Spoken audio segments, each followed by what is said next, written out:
The town of Jericho buzzed with the kind of small-town gossip that only intensified when something as dramatic as Tyler Galvin's spring break trip to England came to light. The rumor mill churned endlessly about how he had lied to his father, Sheriff Galpin, saying he was going on a normal spring break trip with his friends. But instead, Tyler had gone with Wednesday and her family to England, staying in their family estate under the watchful eyes of the Addams clan.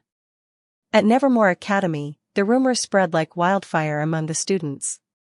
Eden, the ever-curious and outspoken student, had overheard bits and pieces from the Weathervane cafe when she'd swung by to grab her usual coffee. "Tyler's in England?" she asked with a grin, leaning against the wall of the courtyard. "You've gotta be kidding. That kid can't keep a secret to save his life."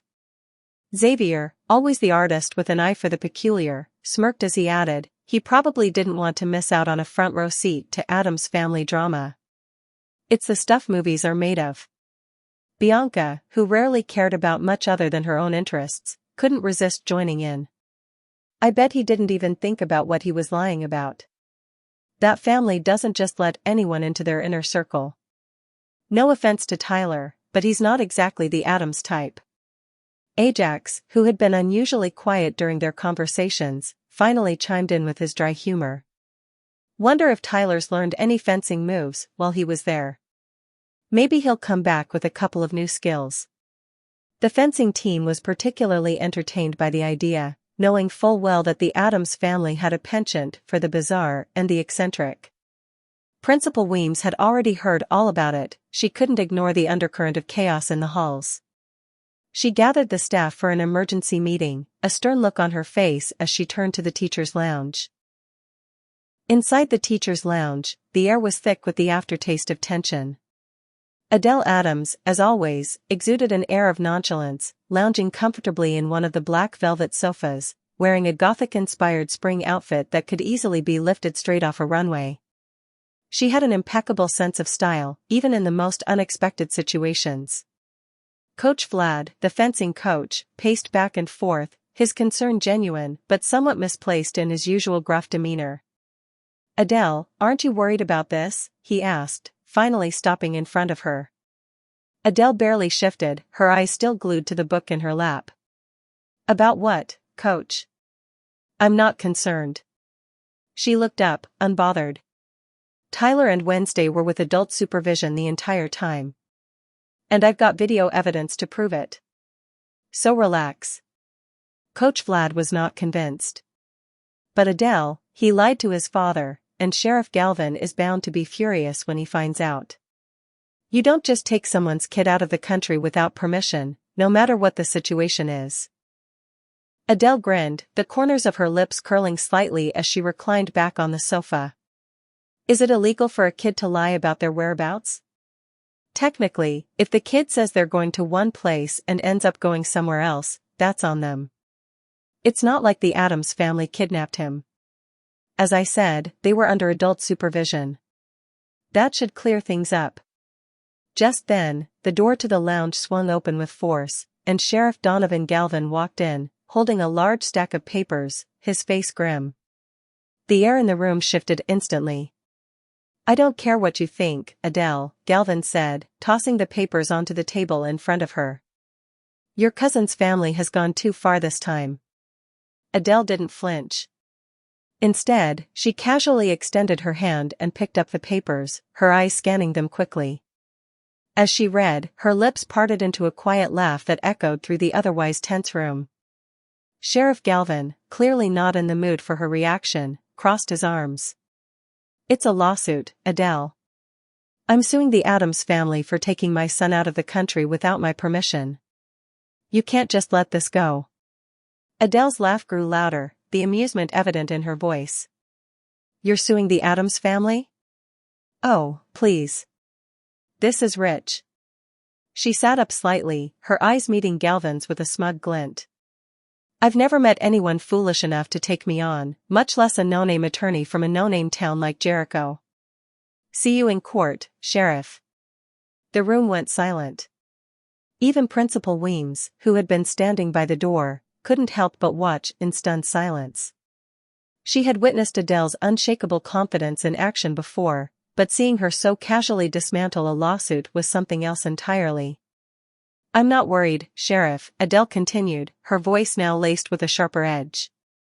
"You might have a case in a small town, but you'll find that courts in Washington, and I know them well, are very different. You're going up against a well-established law firm, and good luck with that." Miss Thornhill, who had quietly entered the lounge moments before, shifted uneasily in her chair, her eyes flicking from Adele to the sheriff. The entire staff of Nevermore was now watching, unsure whether to side with the sheriff or with the woman who, despite her eccentricities, had proven time and again that she was a force to be reckoned with. "Are you really that confident?"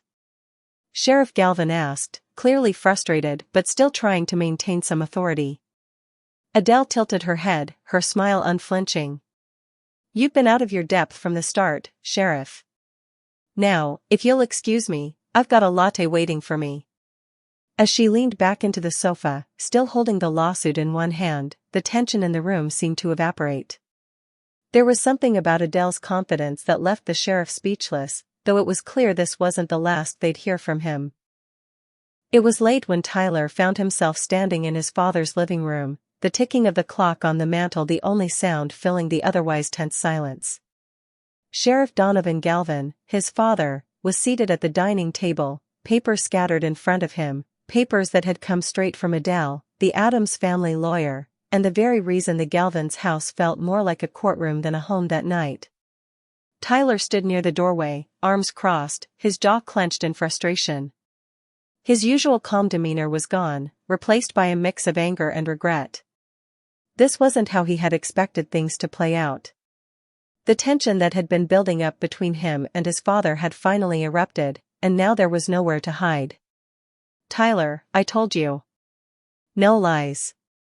You told me you were going to Mexico with friends, and instead, you're halfway across the world with Wednesday Addams and her family.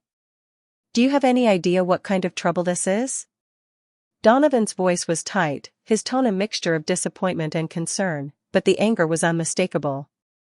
Tyler exhaled sharply, pushing a hand through his messy hair. "Dad, I didn't lie to you. I didn't want to deal with all the questions. I knew you wouldn't understand." Donovan shot him a cold, frustrated look. "Understand? What's there to understand, Tyler? You go off with people who barely know you.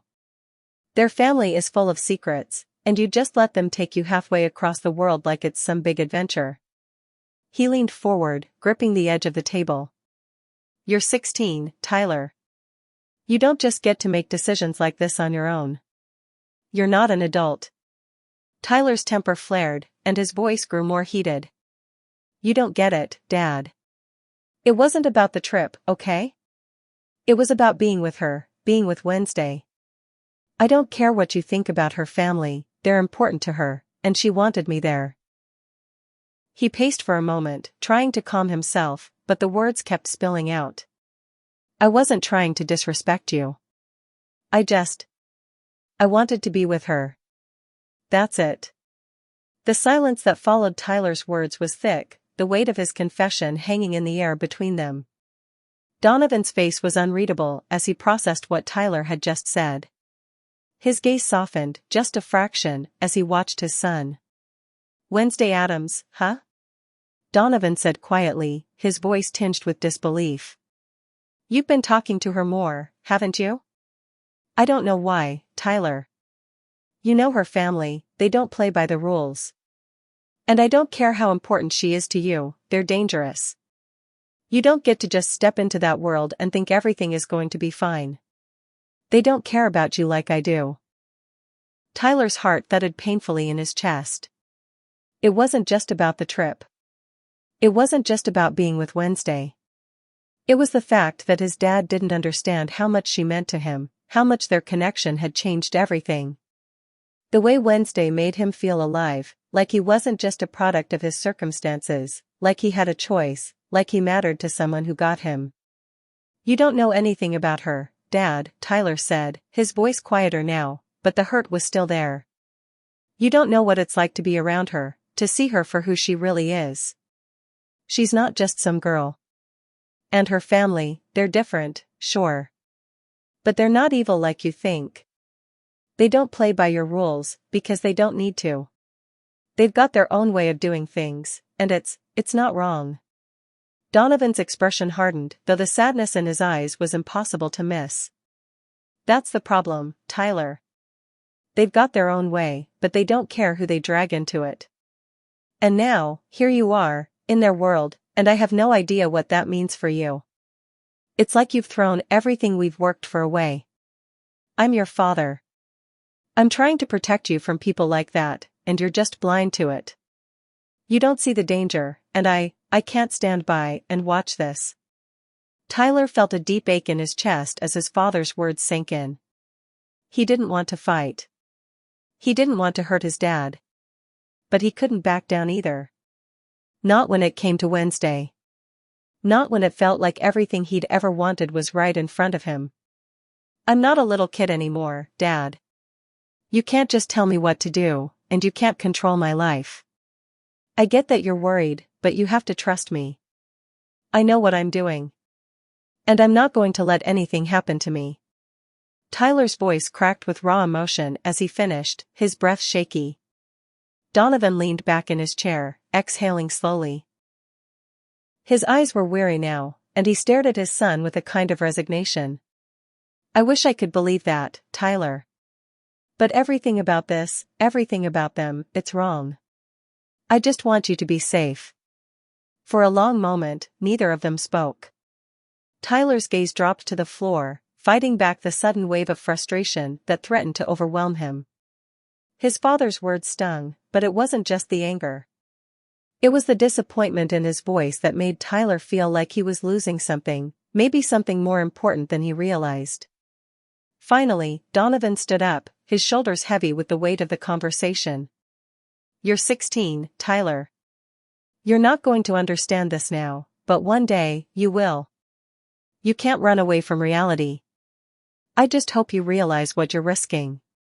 He walked toward the door, his voice softer this time. I'll be here when you're ready to talk. But don't expect me to just forget that you lied to me. Tyler stood there, the words burning in his chest. The door clicked shut behind his father, and for a long time, he didn't move. The house felt too quiet now, too empty. His dad had a point. Tyler had lied to him, and maybe part of him knew it was wrong. But the other part, the part that had followed Wednesday to England, the part that had chosen her over everything, felt certain in a way that nothing had ever felt certain before. He took a deep breath and turned away from the door. Tomorrow, things would be different. He didn't know how or in what way, but they would be. And as he headed toward his room, he pulled his phone from his pocket and sent a quick text to Wednesday. I miss you. It felt like the only thing that made sense. Tyler's room was dimly lit, his bed a tangle of sheets and clothes. The faint glow of his phone screen illuminated his face as he sat back against the headboard, a slight frown playing on his lips. His room had always been a mess, disorganized, just like his thoughts these days. The ringing stopped, and there she was, Wednesday. Her face was perfectly framed on the screen, her expression as unreadable as ever, even through the slight graininess of the FaceTime connection. How are you holding up? She asked, her voice flat as always, though there was an edge to it. She was in her usual setting, the witch's lair at Nevermore, hidden behind Adele's office. It seemed fitting, as they both were caught in something they couldn't escape. Tyler sighed, leaning back against the wall, his fingers rubbing over his eyes. I'm fine. I didn't know my dad would take it this far. I'm sorry for causing you and your family trouble. Wednesday's gaze was direct, her expression unwavering. It's fine. We knew you lied to him. Tyler winced at the bluntness of it, but something about her matter-of-fact tone eased the guilt gnawing at his insides. She wasn't judging him, she wasn't angry. She was just. Wednesday. Are you sure this is okay? Tyler asked, still unsure about the ripple effects of what he'd done. The legal mess, the strained relationship with his dad, it all seemed like too much. Of course. Adele says this has zero chance of standing up in court, she said, as if it was obvious. Unless you tell him we knew. Her eyes flickered briefly, just enough to signal that she knew how much he wanted to make this easier on everyone, but there was no pretending. It was already done. That's good to know, Tyler replied, a small sigh of relief escaping him. He ran a hand through his messy hair. Wednesday's voice broke through his thoughts again, steady and unbothered. There's nothing more to it. We're still going to win. Tyler nodded, trying to absorb her confidence, though it felt like they were both hanging on to an edge of something they couldn't control. The tension wasn't gone, not by a long shot. The conversation drifted away from the mess of court cases and legal nonsense, slowly veering into more familiar, comfortable territory. Tyler smiled, thinking of their trip to England. So, how were the historic towns, he asked, his lips twitching slightly at the thought of the dusty old towns and crumbling palaces they'd seen. Mostly boring, Wednesday replied without missing a beat, her voice devoid of emotion. Tyler smiled and said, the castles were fine, I suppose. Too pristine. Like the clean version of your mansion. Tyler chuckled, amused by her dry humor. Yeah, I can see that. A little too much shine, not enough mystery. He leaned forward, propping his elbow on his knee. And the gardens? Wednesday's lip curled slightly, just the faintest flicker of disapproval. They were too much for my liking. Tyler's smile grew. Your estate in England, it looked like it came out of a gothic horror film, he said, his tone playful, but there was genuine admiration there. He could almost picture it, the dark stone walls, the ancient, weathered architecture. It was a world that felt strange and distant from Jericho, but somehow still connected to her. Wednesday paused for a moment, and when she spoke again, her voice was as flat as ever. Thank you. Tyler felt the warmth of her praise even if she wasn't one for showing it. He couldn't help but smile wider. See you tomorrow at the weather vane? He asked, the usual rhythm of their secret meetup settling back into place. Same time, the usual, Wednesday answered, her tone as nonchalant as ever, though there was a hint of something beneath it, something like anticipation, or maybe just routine. All right, good night, Wednesday, Tyler said, his voice softer now, like a weight had lifted off him, even if just for a moment. He felt lighter, relieved. Good night, Tyler, she replied, and the connection ended with the click of the call dropping, leaving him in the quiet of his room once again. Tyler sat back, staring at the screen for a few seconds before he tucked his phone back into his pocket. He felt like the worst of the tension had passed, at least for now. His dad's words still hung in the air, and the court case was far from over, but at least he could breathe again. Tomorrow would come with its own set of challenges, but tonight, he could rest, knowing that for all the complications, at least one thing was certain, Wednesday was there. Scene, Nevermore Academy fencing room. Adele Addams stood, her fencing jacket slightly askew, as she surveyed the fencing room with a mischievous grin plastered on her face. The rest of the team, Eden, Xavier, Bianca, Yoko, Ajax, Wednesday, and Pugsley, paused, their attention turning to her as they noticed her uncharacteristic laughter. They had just heard about Mayor Wagner's son's hospitalization due to a drug overdose while on spring break in Mexico, and Adele seemed far too amused by the news. I'm so gonna win this, Adele said, a gleam of confidence in her eyes. Win what? Pugsley asked, his voice tinged with confusion. Yeah, what are you talking about? Wednesday added, her gaze narrowing with curiosity. Adele turned toward them, her smile shifting from mischievous to almost triumphant. The court case against the sheriff, she answered cryptically. The court case? Bianca repeated, blinking in confusion. Adele's eyes sparkled with an unspoken plan as she stretched her arms, casually. You'll see soon enough, she said, her words dripping with anticipation. The whole team exchanged bewildered looks. It was clear they were missing some crucial context. Wait, kidnapping? Xavier asked, raising an eyebrow. Isn't that a little extreme? Adele leaned back against the fencing equipment, crossing her arms with a self-satisfied smile. It's ridiculous, isn't it? She said, her voice dripping with sarcasm. The whole case is built on a lie. Tyler lied to his father about where he was going. We didn't take him anywhere he didn't want to go. But the sheriff wants to make it into something bigger. So, what's your plan? Yoko asked, her curiosity piqued. Adele's lips curled into a smirk as she glanced around at the group. I have a bullet, a golden bullet, to character assassinate Sheriff Galvin in the court case. Character assassination? Ajax repeated, frowning. What does that even mean? Adele chuckled darkly. Oh, it's a special kind of tactic. I'm going to tear him down in the courtroom. His credibility will be shot, and the whole town will see just how hypocritical he is. Eden still looked perplexed. But how does that help the case? Aren't you just making things worse? Adele turned to her, her tone suddenly serious. We were under the impression that Tyler had informed his father he was going to England with us for spring break, and just so you know, Tyler was under constant adult supervision the entire time he was there. But for some strange reason, Donovan Galvin, Tyler's father, is perfectly fine with his son going to Mexico, a country that's currently on a do-not-travel advisory by the State Department. The team exchanged uncertain glances, but Adele wasn't done. Now, Your Honor, she continued, as if addressing an imaginary judge in the courtroom, if Tyler had really gone to Mexico, he'd likely be in the hospital right now like Lucas Wachner. You know, the mayor's son, who suffered from a drug overdose after partying too hard while in Mexico. But no, instead, Tyler was in a completely safe environment with us in England. We weren't partying, we were having family time. And yet, Sheriff Galvin thinks that it's perfectly fine for his son to go to a country full of criminals and drug cartels, while he's throwing a tantrum over Tyler going to England, which is completely safe. Adele paused to let the gravity of her words sink in before she continued, Look, it's not my family's fault that Tyler lied to his dad. Maybe he knew his father wouldn't approve of him going on a trip with a family that's not exactly his favorite.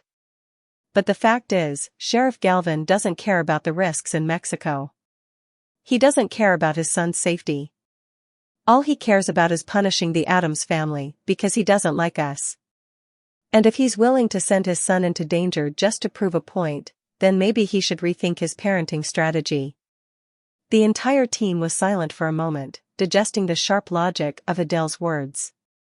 Pugsley, always the more straightforward one, scratched his head. Okay, I think I get it now. You're gonna throw it all in his face, his hypocrisy, the lies, the fact that the mayor's kid almost died while Tyler didn't even get a scratch. And then you make him look like a total fool in front of everyone. Adele nodded with a wry grin. Exactly. I'm going to make sure the jury knows just how dangerous and reckless Galvin's actions have been, and how his negligence might have led to his own son being in the hospital. It's a golden bullet, kids. Wednesday, leaning casually against one of the walls with her arms folded, spoke up, her voice laced with a dry, cutting edge. In other words, the sheriff is about to be completely exposed for what he is, an inept hypocrite who couldn't even protect his own son. Adele's eyes glimmered. Well said, Wednesday. But don't worry, it's not just about the sheriff's incompetence. It's about sending a message that you don't mess with the Addams family. Bianca raised an eyebrow. So, what's the end game? Are you actually trying to get him to back off, or? Adele's smile was nothing short of maniacal now. Oh, I plan on doing more than that. I plan on turning this whole town against him. Make him wish he never picked this fight in the first place. The whole team, now fully understanding the gravity of what Adele was about to pull off, shared a collective look of awe. They knew better than anyone that when Adele said something was going to happen, it most definitely would.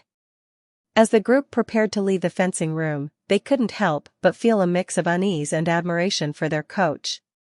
It was one thing to be known as the Addams family for their eccentricity and mystery, but now, it seemed that Adele was going to show just how dangerous they could be. And for Sheriff Donovan Galvin, this court case might be the least of his problems. Like, comment, and subscribe to be notified for updates on this series.